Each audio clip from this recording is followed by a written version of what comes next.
Baik,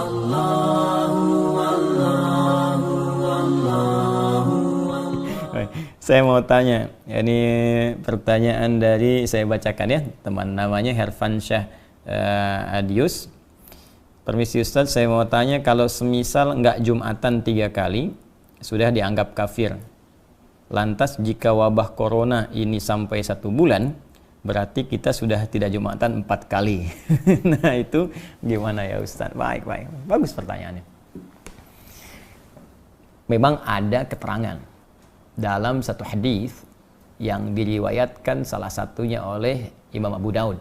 Nomor hadis 1052, rawinya Abi Al-Ja'i, ya, dari Rasulullah SAW. Beliau pernah bersabda, bima makna man taraka thalatha juma'in tahawunan alaihi. Nah, tolong digaris bawahi kalimat tahawunan alaihi, ya, taba'allahu ala qalbi. Siapa yang sengaja meninggalkan Jumat sebanyak 3 kali karena meremehkan itu, tahawunan alaihi itu menganggap ringan, remeh. Nah, jadi kasusnya sengaja meninggalkan Jumat, bukan karena ada sebab tertentu yang secara syariat dia boleh mengganti Jumat dengan zuhur. Ingat ya, bukan sengaja meninggalkan Jumat karena ada sebab tertentu sehingga dia mengganti Jumat dengan zuhur. Nah, kasusnya berbeda. Maka di hadis ini dikatakan siapa yang sengaja meninggalkan Jumat sebanyak 3 kali karena meremehkan, menganggap ringan ibadah Jumat itu, maka taba'allahu ala qalbi, Allah akan menutup, memberikan cap kepada hatinya. Ya, taba'a sama dengan khatama, ya, sama dengan Al-Baqarah ayat ke-7 itu ketika Allah mengatakan khatamallahu ala qulubihim wa ala sam'ihim wa ala absarihim ghishawa wa lahum adzabun azim. Maka diancam oleh Allah Subhanahu wa taala, hati-hati. Ya, nanti kalbunya bisa tertutup. Ya, kalau kalbu tertutup, pada akhirnya sulit menerima informasi. Nah, bukan hanya informasi-informasi yang dimaksudkan kebaikan-kebaikan, tapi pada puncaknya sulit menerima nur Allah Subhanahu wa taala. Karena itu kalau dengar azan ke telinga sudah nggak mempan lagi, nggak peduli dengar azan. Lihat orang ke masjid sholat sudah tidak ada kecenderungan untuk bisa mengikuti. Bahkan puncaknya ada yang anti. Awas, hati-hati nih. Hati-hati, puncaknya anti. Ya, mohon maaf, ya, azan jadi komplain, lihat orang salat jadi sewot.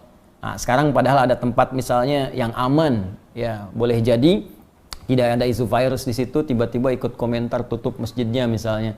Nah, ini aneh nih, saat masjid buka Anda tidak ada, ya, saat masjid sekarang ada corona ramai Anda minta ditutup, padahal orangnya nggak pernah ke masjid misalnya. Nah, itu juga hal yang penting untuk kita dudukan dengan cara yang baik. Jadi yang dimaksud kondisi sekarang corona ini kondisi yang berbeda yang dimaksudkan hadis yang tadi. Ya, karena itu penting kita mengkaji secara detail sehingga tidak salah paham atau pahamnya yang salah. Jelas ya? Nah, dalam konteks orang tidak bisa Jumat, nah, karena kekhawatiran diduga menyebarnya virus misalnya corona ini, ya, apalagi misalnya mohon maaf di masjid-masjid simpangan, jalan, ya, atau sekarang seperti Istiqlal, kan? Atau masjid-masjid yang di pinggir jalan, yang kita nggak tahu siapa jamaahnya, mungkin dia membawa virus dan sebagainya, maka ada kebijakan di masjid tersebut tidak diselenggarakan salat Jumat dan jamaah kemudian diperkenankan mengganti dengan salat zuhur. Bahkan telah keluar fatwa MUI terkait dengan persoalan ini. Maka di sini pernah saya sampaikan berlaku hadis Nabi. Ya, idza maridal 'abdu aw safar kutiba lahu mithla ma kana 'alaihi muqiman sahiha. Kalau seorang hamba punya uzur, bahkan uzurnya pun ya bisa sakit, bisa karena penyakit tertentu, bahkan kalaupun nggak ada penyakit, safar kata Nabi itu. Safar, perjalanan jauh. Ya, karena ada masyaqqah, kesulitan tertentu. Jadi ilat perjalanan itu, sebab perjalanan itu bisa karena panjangnya jadi lelah, atau bisa karena kedua masyaqqah, kesulitan dalam perjalanan itu yang menyebabkan ia tidak mampu mengerjakan rutinitasnya. Dia nggak bisa Jumat. Kemudian dia kerjakan zuhur. Bahkan dalam waktu bukan Jumat pun dia berangkat, misal saya ingin katakan saya tinggal di Bekasi ini. Ya, kemudian saya akan ke Bandung. Macetnya luar biasa. Macet. Saya sampai di kilometer 57, saya singgah di situ. Situasi macet luar biasa, mungkin sampai ke Bandung maghrib gitu kan, sehingga tidak mendapati asar di tempatnya atau di jalannya. Maka saya jamak qashar. Ya, saya gabungkan zuhur dengan asar, saya persingkat jadi 2. Itu dalam situasi jamak qasar pun, kata Nabi, Anda mendapatkan pahala sempurna seperti Anda biasa kerjakan sebelumnya dalam rutin. Jadi kalau Anda biasa ke masjid, dapat pahala ke masjid.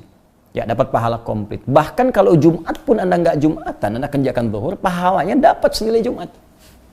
Itu hadis.